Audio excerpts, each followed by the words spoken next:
É verdade.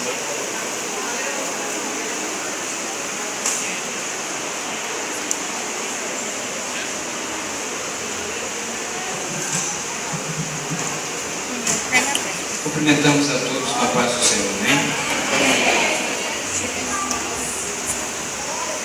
Quero externar a Deus minha gratidão por esta oportunidade maravilhosa de poder estar aqui. Louvo a Deus pela vida da Irmandade, dos antigos, pela vida do pastor Bené, pastor Fenoche, que nos concederam esta oportunidade. Não de mostrar os talentos que estão surgindo na oração da igreja, e sim de mostrar que a igreja do amanhã, que a geração do amanhã está sim preparada para a guerra. Talvez a igreja olhe para nós três e veja crianças, nós pequenos, somos pequenos em estatura, somos pequenos em conhecimento, pequenos em experiência de pregador, mas apenas uma vantagem nos deixa à frente dos grandes, é que Deus usa os pequenos, os humildes, os simples. Amém, irmãos? Amém. Façamos uso do texto que está em 1 Reis, capítulo 19, versículo 18. Livro de 1 Reis, capítulo 19, versículo 18. Uma tesoura demais. Os irmãos encontraram, diga amém. É contiguidade. Uma tesoura. Vamos ler a palavra do Senhor.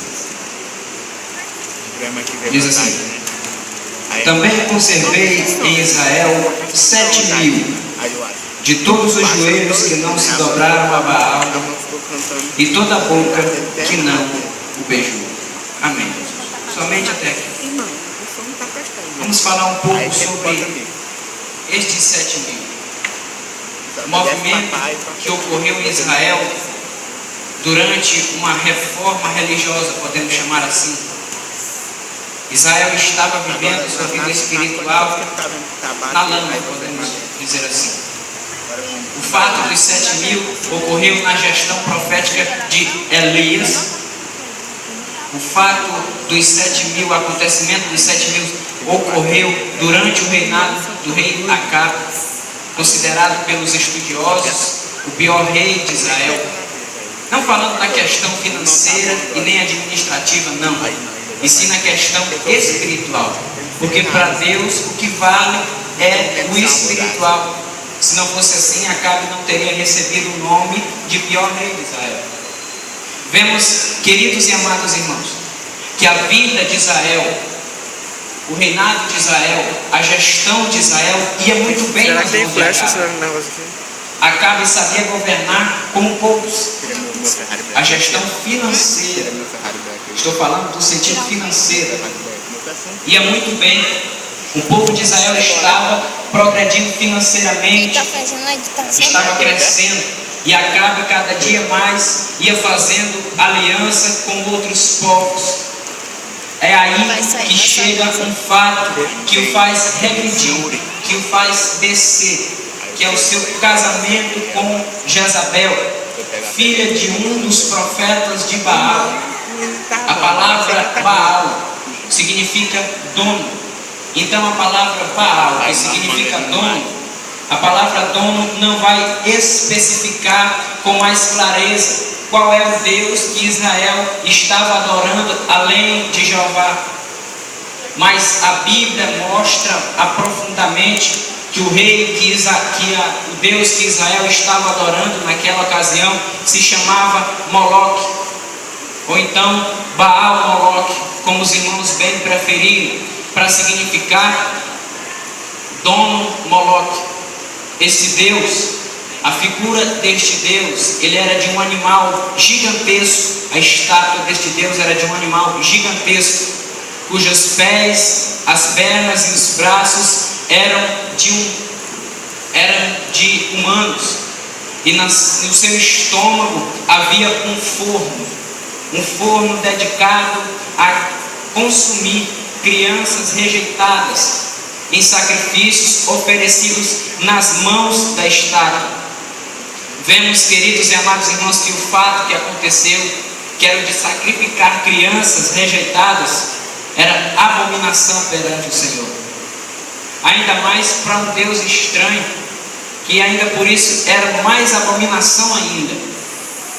Depois do seu casamento com Jezabel, Acabe começa a descer espiritualmente. Como assim descer espiritualmente? No sentido bom? Não, no sentido mau. Acabe começa a cair, Acabe começa a regredir, Acabe começa a perder o seu foco e voltar-se para o Deus a qual Jezabel adorava.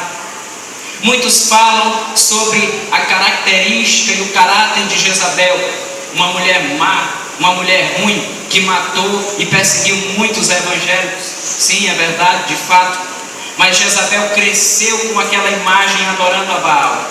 Jezabel cresceu adorando a Baal Moloque.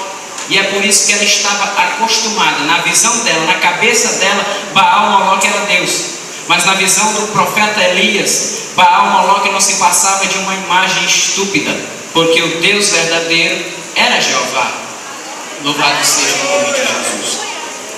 Vemos então que Jezabel vai introduzindo a sua crença no meio de Israel, vai introduzindo a sua religião cada vez mais, vai chamando, vai levantando sacerdotes para adorarem a Baal. E quanto mais ela vai chamando, quanto mais ela vai levantando, mais a religião do culto a Moloque iria crescendo, mais o culto a Baal Moloque, o dono Moloque, ia crescendo, e mais o evangelho, o culto a Jeová ia perdendo a sua força, ia perdendo a sua vez. Então vemos que a imagem de Israel caiu mais uma vez perante o Senhor. A imagem espiritual de Israel estava mais uma vez morta. Como Ezequiel diz no capítulo 37, estava um tremendo vale de ossos secos. Mas vemos que dentro de Israel tinha um homem diferente, um homem cujo coração palpitava e treme na presença do Senhor. Que homem era este? Era Elias, o tesbita. A cidade de Elias era uma cidade pequena, cuja ela ficou conhecida por causa do próprio Elias, que foi chamado Elias o tesbita. Amados e queridos irmãos, a situação de Israel vai se tornando cada vez mais crítica em relação à sua comunhão com Deus, que a religião do culto a Baal vai se tornando cada vez mais oficial. E o momento que a imagem que Israel vivia era uma imagem crítica, uma imagem triste espiritualmente. Então Jezabel começa a mexer os pauzinhos para fazer com que a religião do culto a Baal se tornasse oficial dentro de Israel. Mas vemos que o Senhor estava no controle de tudo. Por mais que muitos tivessem entregado a sua fé, muitos tivessem dito: eu não vou para a igreja hoje, vou deixar para adorar Baal Moloque mesmo, porque eu prefiro viver do que me entregar para esse Deus. Muitos estavam perdendo a sua fé, estavam se desviando e adorando a Moloque. Outros estavam fugindo para Judá, porque viu que a situação dos adoradores de Jeová dentro de Samaria, dentro de Israel, iria piorar. Então vemos que os homens começaram a fugir para Judá. Porque Judá, durante o reinado de Josafá, estava vivendo um avivamento. Judá também havia experimentado do culto a outros deuses, mas agora, durante o reinado de Josafá, Judá estava experimentando um verdadeiro avivamento. Louvado seja o nome de Jesus. E aqui, mais uma vez, vamos falar um pouco sobre os 7.000. Deus estava no controle de tudo, e os 7.000 foram os únicos que sobraram dentro de Israel. Reparem que lá depois, lá no Novo Testamento, quando Jesus, seguido por uma multidão, os seus discípulos falaram: mestre, repreende-os, manda-os que se calem.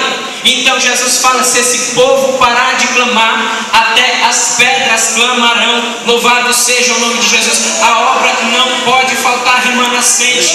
Enquanto tiver 7.000 dentro de Israel, o culto ao Senhor vai vai estar de pé enquanto estiver 7.000 dentro de Samaria. O culto a Jeová vai estar de pé. Louvado seja o nome de Jesus. Vemos ainda no Novo Testamento o profeta Balaão. Quando Balaão foi pago para amaldiçoar o povo de Israel, em vez dele amaldiçoar nas 3 vezes, ele abençoou nas 3 vezes. E um dia ele, voltando por um certo caminho, a jumenta que ele estava sentado em cima, ela começou a parar, começou a olhar, começou a parar e começou a se desviar do caminho. Então Balaão vai lá e começa a bater nela, bater nela. Balaão não prestou atenção que a jumenta estava vendo o anjo do Senhor.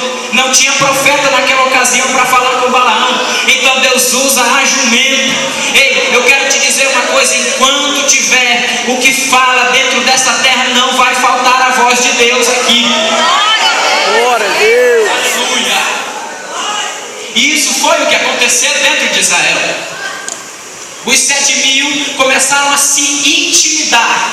Os 7.000 começaram a ter medo de adorar a Jeová, porque viram que Jezabel estava caçando Elias para matar. Então os 7.000, juntamente com Elias, vão todos para a caverna.